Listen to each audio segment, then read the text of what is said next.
Welcome back to Lepodcast episode 7. As always, you're here with Hoop, Saney, and the infamous ZZ Huncho, but we also have a special guest in the room.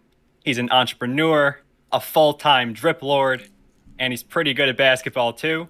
Nico Mannion, welcome to the podcast. How you doing? Good, man. Thank you guys for having me. Appreciate it. I'm excited. Thank you for coming on.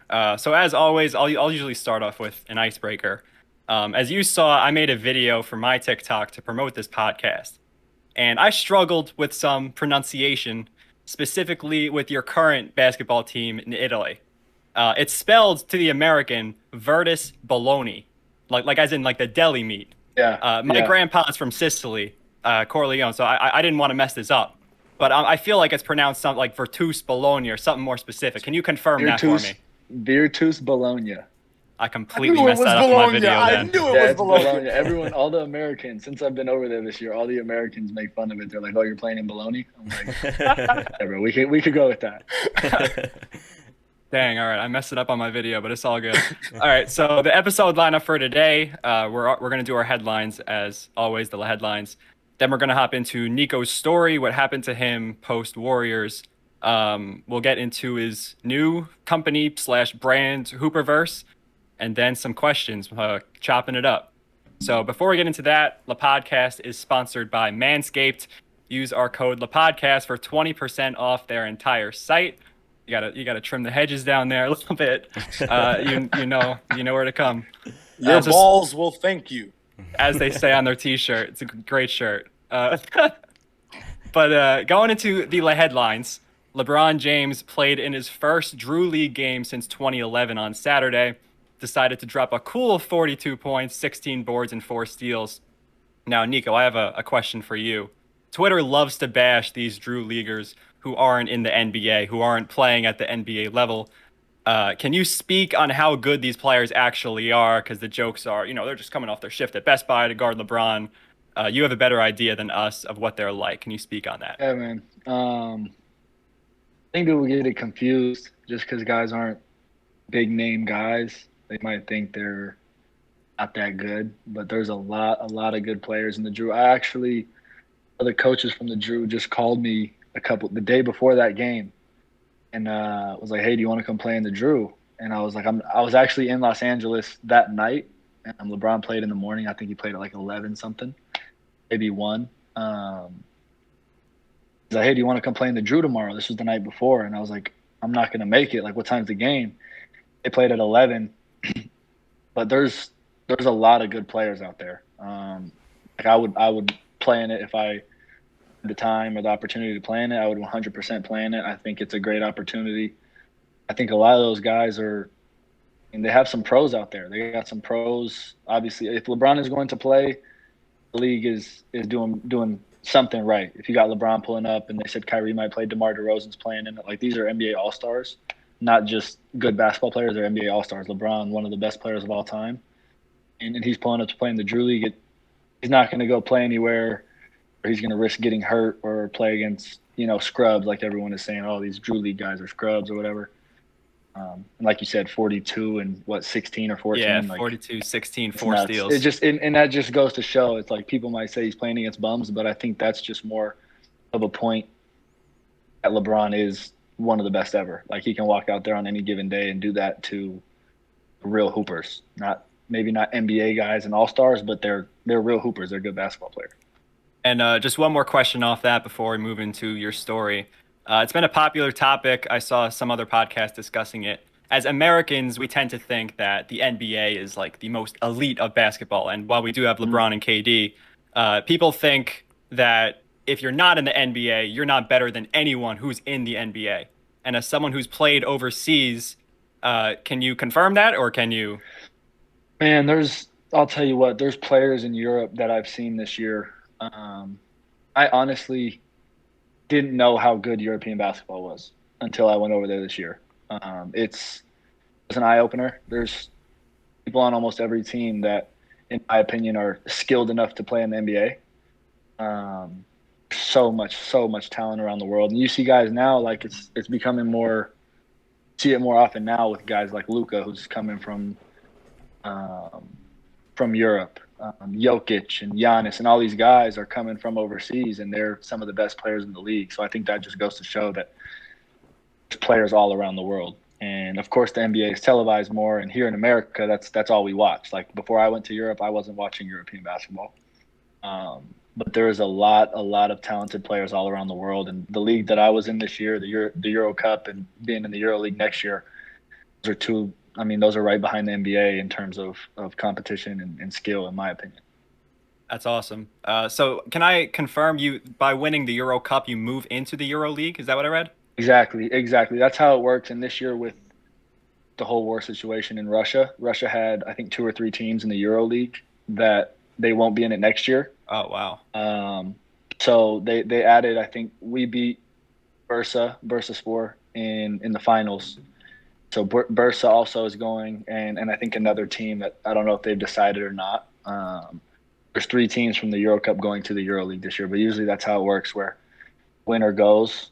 So usually it's either 1, maybe sometimes 2. But this year they're having 3 go from Euro Cup to Euro League. Sounds good. I have to might watch some Euro League basketball next year if I can find a way. It's good basketball. I think our first Euro League game is against Monaco. Mike James and Dwayne Bacon got a very, very good team. Awesome. All right. Well, Saney, if you could lead us into the next segment. Yeah, so heading into our second segment, where we're going to let Nico take us through a little bit of his background and story. We all know you were a 5-star recruit in high school, played some great ball over at Arizona, and in 2020 you were selected by the Warriors. Fun fact for the listeners, Nico's dad, Pace Mannion, was also selected by the Warriors in 1983, which I think is super cool. And this past season, you decided to take your talents to Italy. And just for the viewers, so they can know, what led to your decision to leave the Warriors to play pro in your home country? Okay, so quick funny story just about my dad being selected. He was selected 4 picks before me to the Warriors, and so going into draft night, I was expecting to be drafted higher. He was expecting me to go higher, and he was always telling me, like, you can't say you're better than me until you're drafted higher, right? So as soon as I got drafted, literally probably within 20 seconds of me getting drafted, I'm like tearing up. I'm starting to cry. He's hugging me. He's like, "You're still not better than me." I look at him and I was pissed, and he was like, "Too early?" I was like, "Yeah." But that's our relationship. So that was just a quick little backstory. The reason in going to Europe. Warriors offered me another 2-way this year to be back with them. And I had a very good sized contract over in Europe. And in my mind, it was like, hey, I'm 20 years old.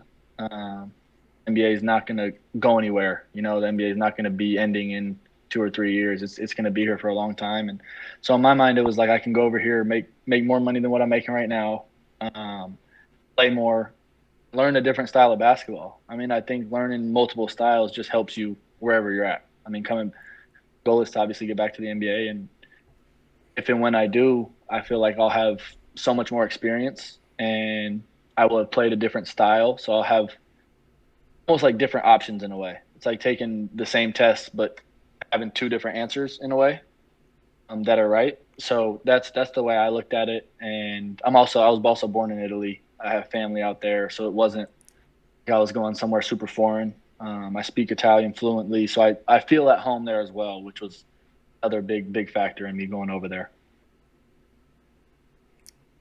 Sounds great. Z, if you want to head us into the next section of the pod. All right. Next section of the pod consists of a lot of things that have to do with my hat and the shirt that Hoop's wearing and the hat and the shirt that Saney wore yesterday on his Instagram story and ended up getting a girl's number. So in a subway. In a subway? Yo, you're a real one. You're a real one. You get a foot long, didn't you? Pause. Anyway, so what we want to know is what is Hooperverse? You know, how was it founded? Just talk us through what Hooperverse is. Yeah, so I'll give you guys a little of the backstory of how it got started. So actually, when I was getting to Europe, I was super sick. That's what was kind of taken away from me in a sense. So I really didn't know what to do. Like, I didn't realize how much time and energy I dedicated to basketball because I love it so much. It never felt like a hassle. And so not being able to play, not being able to work out, I was kind of just in bed all day. Really realized how much time it took. And so not being able to play, I was like, I had so much time on my hands and really didn't know what to do. And then all these, you hear all the stories about the old heads, like, hey, the ball's going to stop bouncing one day and all this stuff. And it starts to creep in your head and it's like, have a plan B, all this stuff. So it got to a point where I just, me and Cameron, who's one of the co-founders, he's one of my best friends. We were on the phone every day while I was over there because I had nothing to do. And it got to the point where we were like, hey, let's start a business. Like, let's try to do something. At the time, it was when NFTs were really big. And so we were like, let's find an artist and try to make NFTs. So we were up like every night just trying to find artists and talking about what we want to do. So we've kind of put a hold on that side of things, but right now we're really heavy into the charity and social impact side of things. And I think I've talked to you guys about this before, but I grew up having everything I ever needed. And I never had to worry about anything except basketball. Basketball was what I loved and that's what I focused on.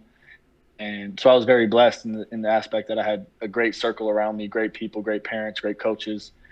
And, I just want to be able to give other people, and we here with the Hooperverse, we want to be able to give people the same opportunity. So, for example, we're sponsoring the Inglewood College Prep. It's a high school, a prep school in Inglewood, obviously in deep LA. And they play a national schedule. Their coach is from Inglewood, and his whole thing was like, I want to give back to this city because I see so many kids growing up in my backyard and leaving to go play at all these big prep schools. So he's now created a school. His mom is one of the teachers there. It's just a very family-oriented deal, and he's really just focused on giving back and really aligned with what we're doing. And like I said, we just want to help as many people as we can. That's really the main goal for us right now. We've kind of put aside like the money is do things right, money will come, and we're not focused on that right now. We're focused on the social impact, how many people we can help, and charity. Awesome. So can you describe like what you think it would look like in the future? Yeah. So I think our next couple steps right now, we've been talking to a lot of people, and for example, Jordan Poole, we just talked to him today. He's going to be an advisor of our company, and he's going to do the same thing we're doing. I talked to him about it, and the first thing he said was like, how can I help? Like, can I send some bags to this team, like to the Inglewood College Prep? Can I send them backpacks? And that's just kind of like the people we want to have around. Guys like you, like yourselves, that just want to help people. But I think down the line, our next goal is a marketplace where we're kind of gonna have different shops on there, and it's also going to be to the point we want to just really grow our community so that when we get to that point, everyone has somewhere. If they have a product, they have the market and the place now. They can come to this marketplace and they can sell their own product without having to set up their own website and find the community and be able to reach everybody that they want to reach. And we're really building it around the Hooper culture, a sense of music, fashion, nutrition, everything that goes into like a Hooper's life. It's not just if you play basketball. Everyone listens to music. A lot of people are into fashion. Everyone has to eat food. A lot of people like to eat healthy food. And so we kind of tapped into all the subcultures around basketball, and we want to be able to bring everyone together in that. And like I said, this marketplace is a place where anyone, if there's a 15-year-old kid who makes t-shirts, he's really good at making t-shirts, he can come to this marketplace and sell his t-shirts on the marketplace. If there's someone who makes a protein powder, they can come to this marketplace and sell their protein powder. So just being able, it's another reason or another way of giving people an opportunity to express themselves and kind of start themselves their own business in whatever they want to do. I like that. It's awesome. It's dope. So in what ways could our viewers or more viewers get involved, would you say, to help support? Yeah, I mean, I think the easiest way would be we have our socials at the Hooperverse on Instagram, Twitter. I think the easiest way would be following, supporting, helping us grow our community. And we also have on our website, we have a donate button, and all goes to our charity. It goes to Make the Extra Pass, which is our charity, which then we split to, the ICP, the Inglewood College Prep, and helping them, their travel expenses, getting them jerseys, those little things. And then we also are now sponsoring Watts Skills Academy, which is an AAU team out of Watts. Jeremy, our co-founder, his little brother is actually also playing for the team. We were at his first AAU game ever this weekend. He was playing 10U. Brought back a lot of memories. But I think those would be the easiest ways, just supporting on social media. And I mean, if you would like to help and you appreciate what we're doing, there's a donate button, like I said, on the Hooperverse website, hooperverse.com. Yes, sir. Awesome. And make sure to check out, the pod. We do tag Hooperverse. Check out our socials. Me, Hoop, and Saney always reposting. Literally, they have a 15-year-old who literally is dominant like Zion Williamson out of the cannon. No way, shape, or form. Don't know how. But geez, My boy Louise. Solo Bailey. I literally, my jaw dropped. I was just shocked, dumbfounded. He's baffled. very good. Very, very good. He just got back from Adidas Nations and came and played for our Venice Beach League team. We also have a team in the Venice Beach that we kind of coach. It's a lot of fun. We give the Inglewood College prep guys an opportunity to kind of get seen by more people, and it's just a fun environment. I mean, you're playing basketball on the beach in Venice in California. Like who wouldn't want to do that? So y'all have to it's check a whole out lot of their fun. Reels. Yeah, y'all got to check out their reels and their videos because y'all look you look like you're in Hooper heaven. I mean, geez Louise. That's literally what it is. That's what it is. Crazy. That's good, man. That's awesome. Saney, lead us into our next segment, please. We're already heading into the questions, the fun part. We are. All right. Well, we got a few questions for you here, Nico, just to kind of dig into your brain a little and kind of get your perspective of things. We all know you were a bucket when you were playing at Pinnacle back in high school. And obviously something common at big high school games are hecklers. And my question to you is, did you enjoy having hecklers at your games? And if yes, what was your favorite diss and why? Oh, man. I actually did enjoy it. I liked it a lot. It was rather play in away games in a packed gym than at home in a packed gym. It was just that environment.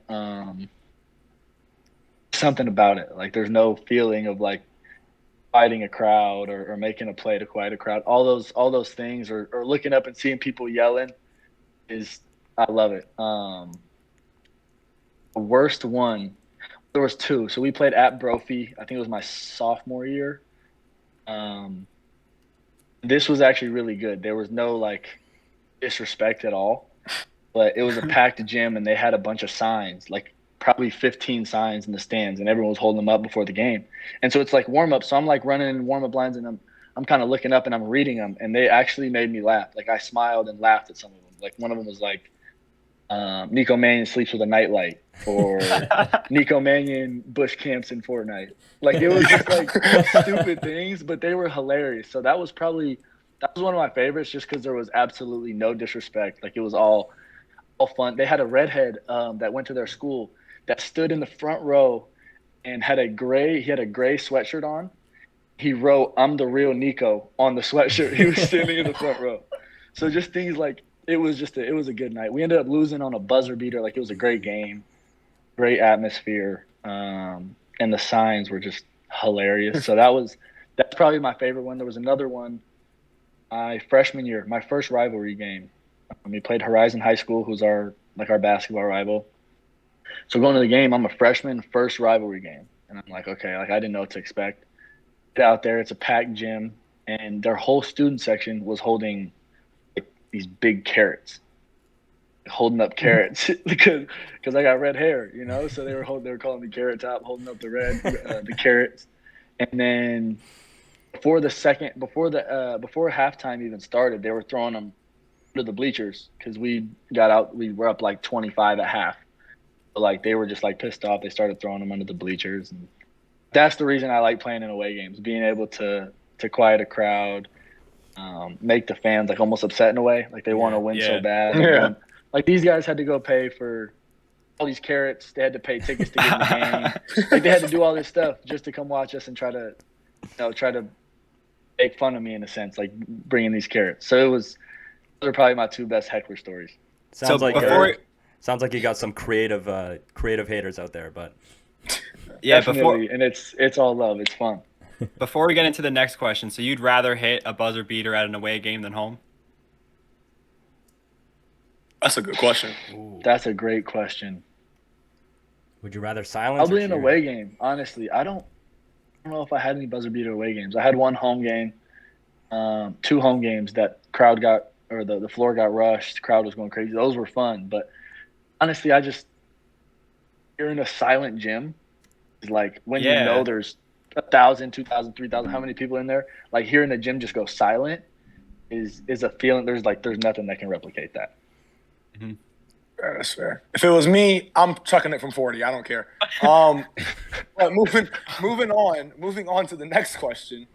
So, Nico, a lot of NBA players have had what we like to call welcome to the NBA moments. We can date back to when Lonzo first arrived to the Lakers and Patrick Beverley literally probably was stalking him all the way to the arena. But that's fine.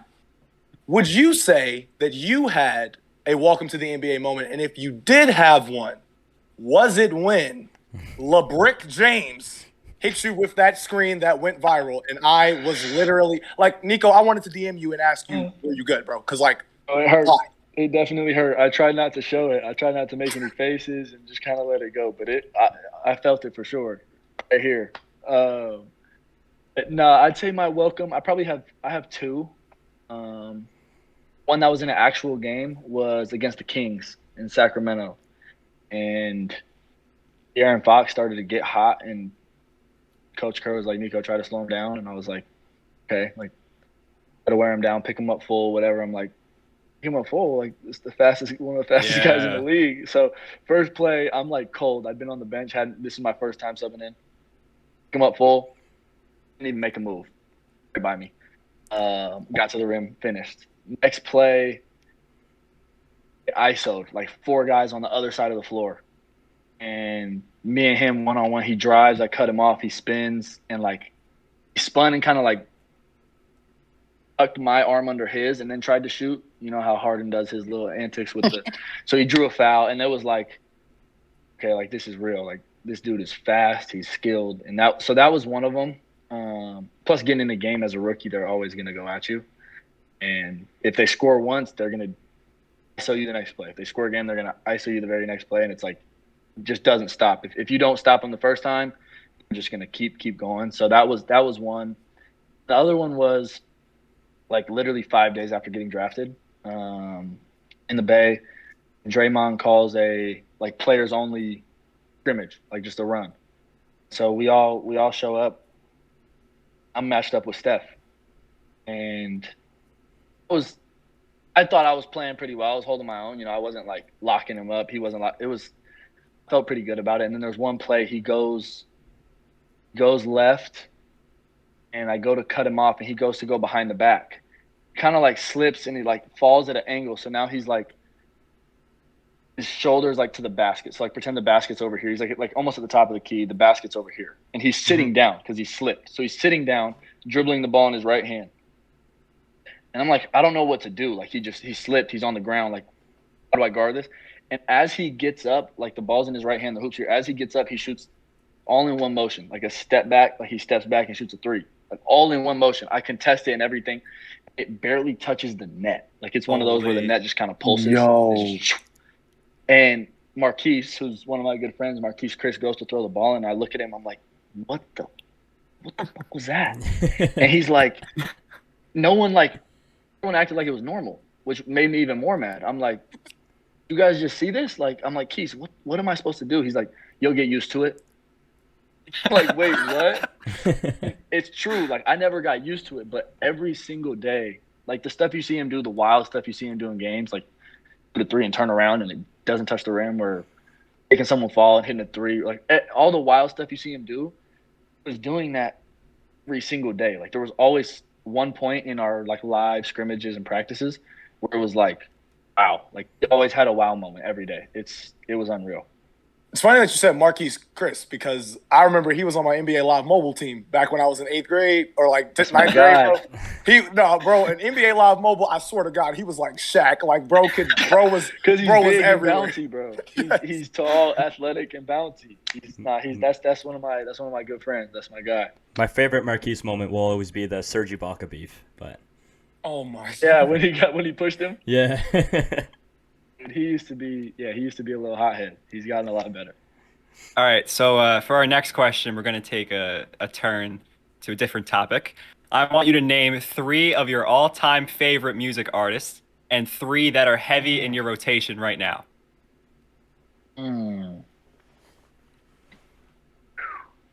All right, well, my 3 all time. I'm gonna go Drake, obviously. Put Jay-Z in there.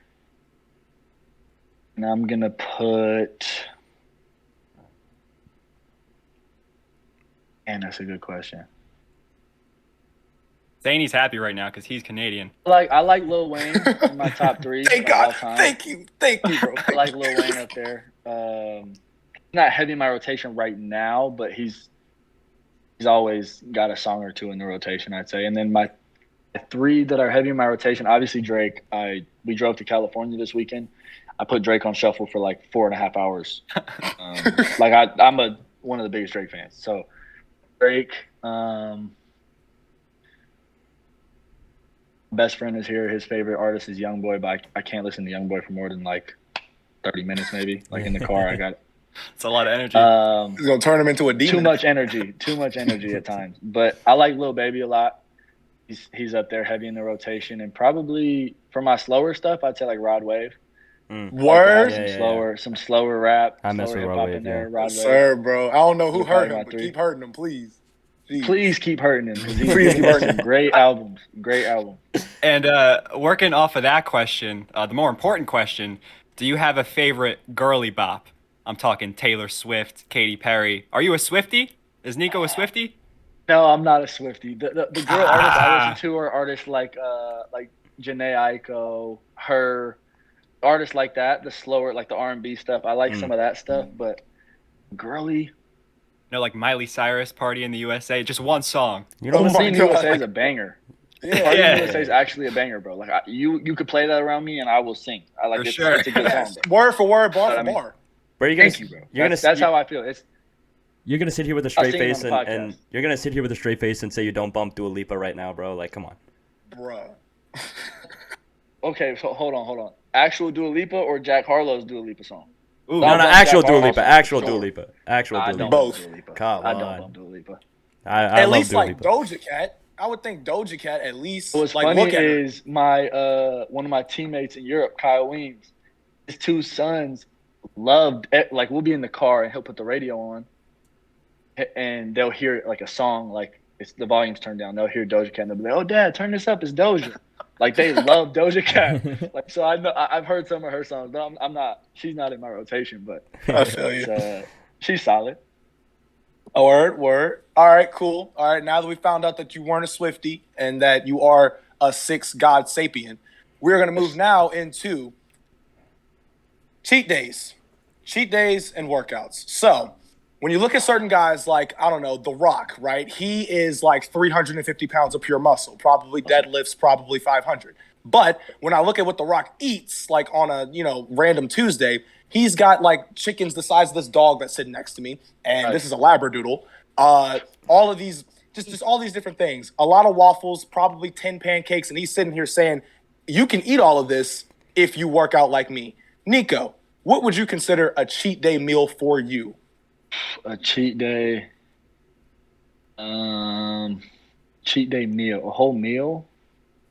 Any type of food wise. I was in Italy this year. My cheat meal was like a good pizza. Italy's got amazing pizzas, and they're not like they're not like unhealthy for you. So that was like my cheat day. This summer, I'm trying to put weight on. I asked my trainer, I'm like, what do I need to be eating? Like you're on a seafood diet. Whatever you see, you can eat it. So I'm eating as much as I can. I try to keep I never it on heard the that healthy one. side. I try to keep it to like chicken, rice, steak and rice, vegetables, broccoli, all that stuff. The greens, I'm not a huge greens fan. I'm a huge salad guy. I'm not a huge vegetable guy, but trying to keep it healthy. But I'd say my cheat meal, just from being in Europe this past year, is the pizza and a tiramisu for dessert. Word. All right, well, That's hold my on. go-to. We want to hear all the junk food. So, like, if you were to just eat we're talking junk like food for a candy. day, I'm talking like whatever. There we go. There we go. Whatever. Reese's peanut butter cups, automatic. Oh, Yes, sir. That's my favorites. Reese's For peanut sure. butter cups, automatics. Kit Kat bars. He's literally naming off my top 3 right now. Come on. And then if I got to go to like candy, Are you a gummy bears dude? I like the Mambas. Those are crucial. Those are amazing. I see them in local Walmarts.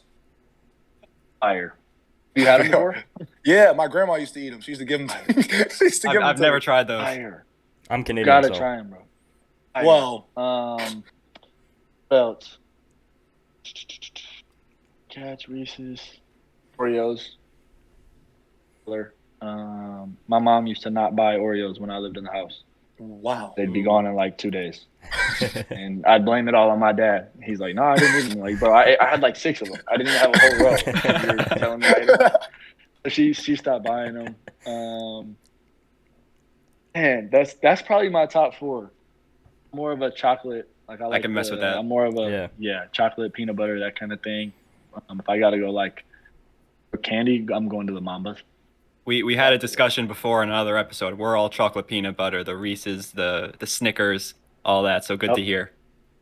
Snickers is fire too. You're not yourself without a Snickers. Yeah. Yeah.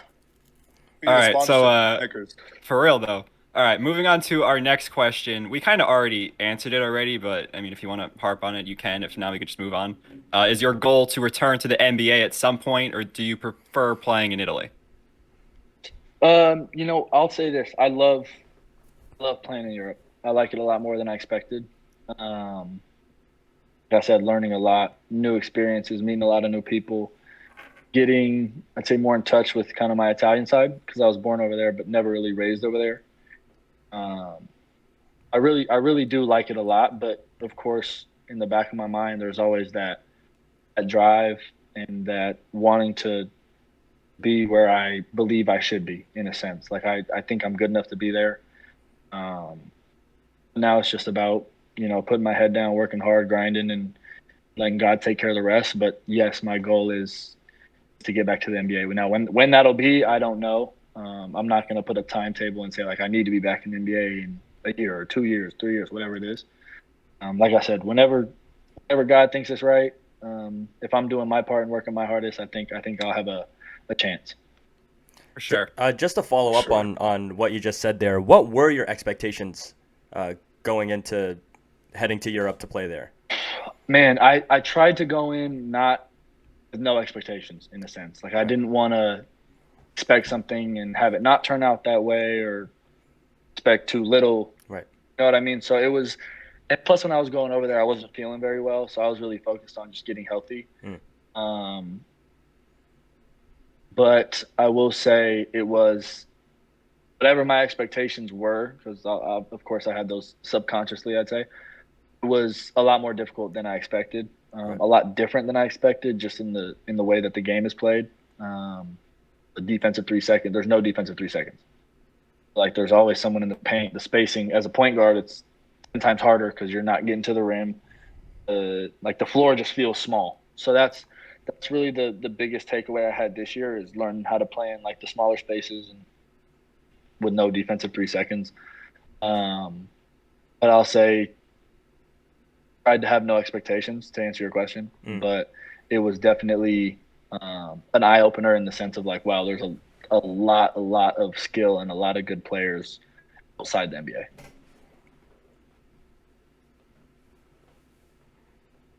Sandy, you're going to lead us into the last segment, brother? Fall asleep. I think Hoop, is that your last question?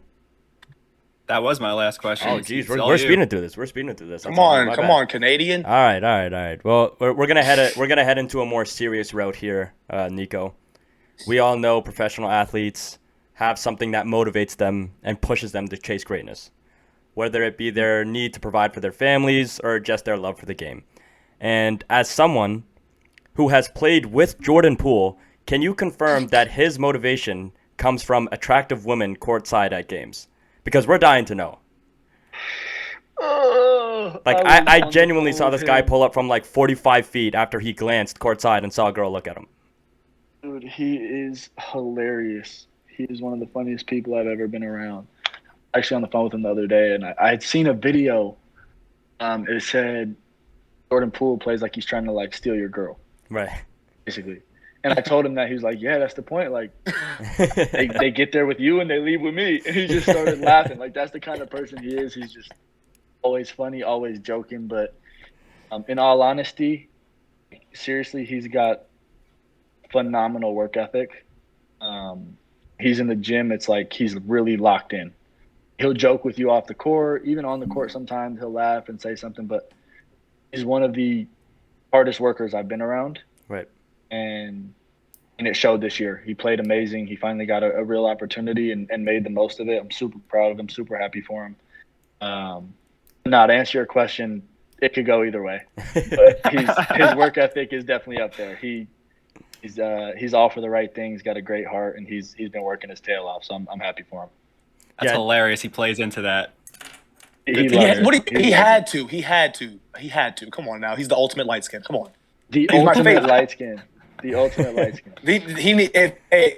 you right now, if you want to trademark that, put it on a shirt, just make sure you say TC Huncho said it first. That's all I got to say. Got you, bro. I got you. And like he said pool parties all summer, right? Yes, bro. He's so cool, bro. He's so cool. My favorite, all the one-liners. My favorite clip from Jordan will always be at their championship parade. He's literally just walking down the street and just stops randomly and hugs a random girl out of the crowd. And I'm just like, bro, like at first I'm like, oh, it's a joke, you know, like he just plays. It's serious. And this guy actually spotted a girl and just went up and hugged her, and he had this smile with a cigar in his ear. I have never laughed harder. Everything, bro. He's hilarious. He's hilarious. Yeah. Hilarious. No, I definitely do love Jordan Poole's game, though. But I think that's all we have in terms of questions. And unless you got anything else, Nico, that's really all we had. I'm good, man. I just want to say thank you guys. You guys are great at what you do. First of all, you've been showing us a lot of support. I'm glad you guys like what we're doing because we love what you're doing. But yeah, man, just thank you. I appreciate you guys having me. Keep killing it. The podcast is super fun. Like I said, I never really loved podcasts, but jumping on this with you guys, I had a great time. I'm sure we'll continue to be in touch. So thank you guys. Of course. Appreciate it, man. And we, of course, love having you on. Yeah, if you want to plug Hooperverse Socials one more time, just for the viewers. Yeah, man, everyone listening. You guys want to go follow us? You see everyone on here got the merch, the hat, the shirts. It looks amazing. I got the hat on. They said Saini the other day got a girl's number in Subway just by wearing the hat. Like, it's super simple. Y'all just need to get the hat. It's a combo starter. Nah, you guys can go follow us. You guys can go follow us at the Hooperverse on Instagram and Twitter. Website, hooperverse.com. Yeah, if you guys like what we're doing, I talked about it a little bit in the podcast. Just show support. There's nothing much to it. Like I said, we're just trying to give back, social impact and charity, help as many people as we can. So if you guys want to be a part of that, we'd love to have you on board. Awesome. Yes, well, thank you for coming on. It was a great episode. Definitely one of You're the always welcome back on if you ever wanted to. Of course. We're chilling This is here. fun, bro. I would love to. Yeah. I'd love to hop on here and just chop it Talking up every about once in a while. Reese's peanut butter cups. There we go, man. It doesn't have to be that difficult, bro. Keep it simple. Yeah. You know what I mean? Like when we talked about Reese's peanut butter cups, we talked about Mambas, we talked about JP. For real. We talked about the Rock's diet. Diet, like who's doing that? Sani, what'd you get on that sub at Subway? I'm a big turkey guy. Besides her number. It was the worker's number too? No. It was just girl in line. I was like the worker's number. I was just like flexing the hat a little, like showing my friend. She was like, "Oh, that's a tough hat," and I was just like, "Oh, thank you." And it just started a combo. It was weird. I had, like the second I put that hat on, I just felt like Jordan Poole. You know, like I was just out there spitting game, bro, and we went home from Subway with a W, but. I love it. But I think it's a good way to wrap it up. Nico, once again, thank you so much for coming on. Anytime you want to return, you are always free to. Best of luck to you with Hooperverse and your professional career, of course. Sure. And I think that's everything we have on our end. Yeah, I'm going to try to tune into some I EuroLeague. appreciate you guys. Yeah, all right, perfect. Sure. Well, thank you for everyone for tuning in, and make sure to check out Hooperverse Socials. We'll plug them somewhere in the bio on the YouTube video and in the Spotify description. But other than that, we'll see you guys in episode 8. Yes, sir. Appreciate you guys.